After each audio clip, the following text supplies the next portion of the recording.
వీసీలను బలవంతంగా రాజీనామా చేయించారని బొత్స ఆరోపించారు.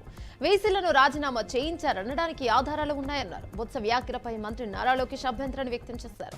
నిజంగా ఆయనకి తెలుసుద్ది ఉంటే, వాయినంతటా ఆయనకి సెల్ఫ్ కాన్ఫిడెన్స్ ఉంటే, మీ తప్పు చేయలేదు అనుకుంటే, మా ప్రభుత్వంలో ఉన్న అధికారులు ఎవరు వాళ్ళు బెదిరించలేదు అనుకుంటే ఎంక్వైరీ చేయమనండి, మాకు అభ్యంతరం లేదు.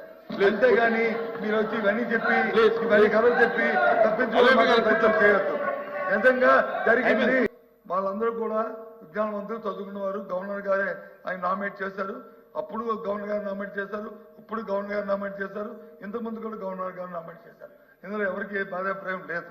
కాబట్టి విద్యావస్థలను గౌరవాన్ని కాపాడుకోవాలంటే, జరిగిన తప్పులు సర్దించుకోవాలంటే, మేము చెప్పింది కానీ వాళ్ళు చెప్పింది కానీ ఏది వాస్తవం అవాస్తవం తెలియాలంటే, సభ్య సమాధానం తెలియాలంటే ఎంక్వైరీ పోస్ట్ చేయండి. మీరే చెప్పారు ఛాలెంజ్ చేయండి. ఆ ఛాలెంజ్ కి ఎంక్వైరీ కట్టుబడి ఎంక్వైరీ పోస్ట్ చేయండి, తెలుస్తాయి.